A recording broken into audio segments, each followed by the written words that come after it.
Hey, what is going on, guys? It's DK back at you with another video here for day one of the Las Vegas Summer League. We got a 6-game main slate. What I want to talk about in this video is a couple keys to Summer League DFS. Number one is right now, information is very hard to come by. I'm sitting here the night before, and we have no starting lineups. We have no Las Vegas over-unders, so there's very little information to go on. Number two is Twitter is really going to be your best friend for informational purposes. Look for starting lineups, injuries, stuff like that. So really important. I will put my Twitter in the description below. I'll try to give updates when I get that stuff, retweet stuff like that. So it would be really important to follow me on Twitter. Another thing is starters compared to bench guys. At least for day one, I'm gonna lean towards playing all starters if I can, just because they're guaranteed minutes. Starters in the summer league normally play 20 to 30 minutes, and the bench guys get the rest, I'd say. So if you're going to play a bench guy, that is a little more risky just because the minutes are not really secure. Another thing, at least for me, for summer league, I'm going to lean towards playing as many bigs as I can in my lineup, just because bigs generally have a higher floor. They're more productive when they're out there. So for that reason, I'm going to try to get as many bigs as I can in my lineup. And as far as going more towards a stars and scrubs versus a balance approach, for day one, for me at least, I'm going to lean more towards a balance approach. Just from looking over the slate, I see some quality guys in the mid-tier, in a 5, 6, 7K range that I do like. Now, Zion, RJ Barrett, Jarrett Allen, Mitchell Robinson, all these guys have some pretty big upside, and they're definitely in play. But I don't know if they can pay off that huge salary that they have.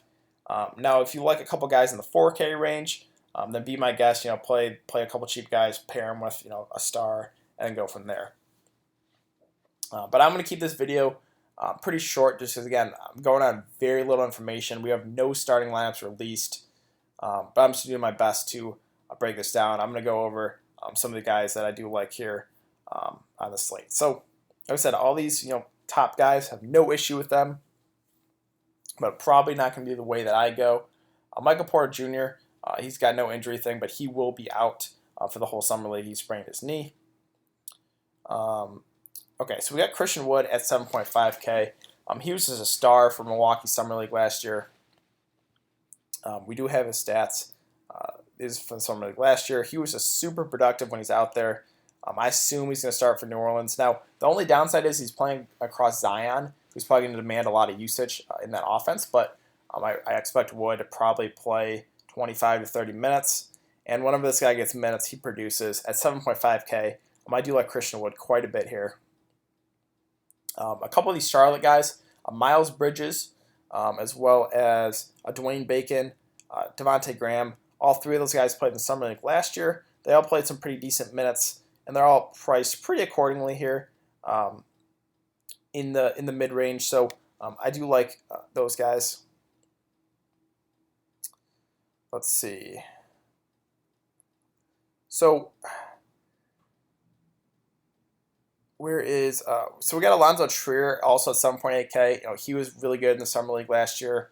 Played some pretty decent minutes for the Knicks in the regular season. He's another guy at 7.8K. I think is solid. Kuruk's another one of those guys that he even started for the Nets. A good amount of games at 7.1K. He's another guy you can consider. Another thing I want to talk about real quick before I try to break this down further is rookies like Kobe White.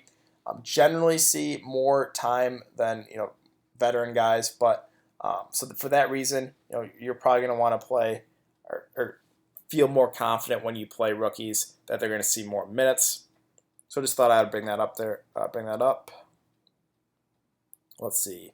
You got Frank Jackson here at 6.8. I think he's pretty solid in the mid tier, but you got Zion, you got Christian Wood, probably demanding a lot of that usage. So I don't want to go too Pelican heavy. Let's see. Ray Spaulding. He was a guy that played a little bit for the Suns in the regular season and was super productive when he was out there. I think he had like almost a 50 fantasy point game for Phoenix in the regular season. And whenever this guy gets minutes, he just produces. So at 6.4K in the mid tier, I think he's a pretty solid play. Shaq Harrison also played in Summer League last year, and he was productive one given minutes with some upside. So he's another mid-tier guy that I do like. Jordan Poole's another one of those rookies for Golden State. He didn't look that good in the what was the Sacramento League, the pre-Summer League, whatever. Didn't shoot the ball that well, but I think he's also an option you can consider here at 6.3K just because he's going to shoot the ball a ton. Let's see. Samancic, I think that's how you pronounce his name. He was pretty solid in that 3-game pre-Summer League for some of these teams that played. It was, at least on this main slate, it was Golden State, San Antonio, and the Lakers that played in those. It was July 1st through the 3rd. It was Sacramento and Utah had like a pre-Summer League little series. So you can go check out some of those guys in minutes for the Lakers, San Antonio, and Golden State. But yeah, back to it. Let's see. Amelia Jefferson here at 5.8K. Seems a little underpriced. Probably going to start, and I would say, play 25 to 30 minutes. He just seems a little cheap.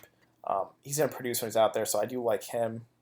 Eliot Cobo was a guy that played some pretty solid minutes for the Suns in the regular season, only priced at 5.7K, so I assume he starts and plays some pretty decent minutes.